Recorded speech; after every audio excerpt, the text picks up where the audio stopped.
അപ്പൊ ഇന്നത്തെ പൊതിച്ചോറ് കണ്ടാലോ? ചൂട് ചോറ്. ഇത് 2 പേർക്കുള്ള ചോറാണ്. മോനും അവന്റെ കൂട്ടുകാരനും കൂടെ ഉള്ള ചോറാ. അല്ല ചോറ്, കൊഞ്ച് വറുത്തതാന്നേ. ഇന്ന് വലിയ കൊഞ്ചായിരുന്നു കേട്ടോ. അപ്പൊ 2 എണ്ണം മതി. ഇങ്ങനെ കാണുന്ന പോലെയല്ല, വലിയ കൊഞ്ചാ കേട്ടോ.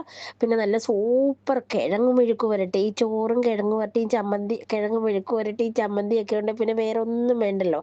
ഇത് പിന്നെ ഒരു വെറൈറ്റി സാധനം. നമ്മുടെ കൊച്ചുള്ളിയില്ലേ, അത് നന്നായിട്ട് അരിഞ്ഞ് ഇടിച്ച മുളകൊക്കെ ഇട്ട് തേങ്ങയൊക്കെ ഇട്ട് മെഴുക്ക് പുരട്ടി പോലെ വെച്ചെടുക്കുന്നത് ഭയങ്കര ടേസ്റ്റാ കേട്ടോ.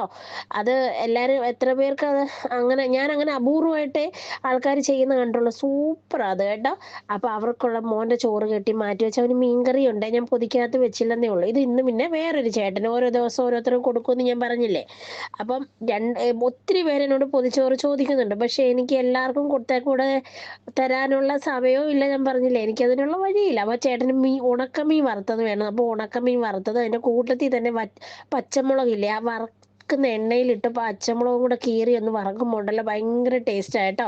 പിന്നെ ചമ്മന്തി വേണമെന്ന് പറഞ്ഞ് പാൽമുളകൊക്കെ ഇട്ട് വെച്ച ചമ്മന്തി, മണമൊക്കെ ഉണ്ട് ആ ചമ്മന്തിക്ക്. എല്ലാ ഇലയെ തന്നെ തന്നാ മതി മോളെ എന്ന് പറഞ്ഞ്.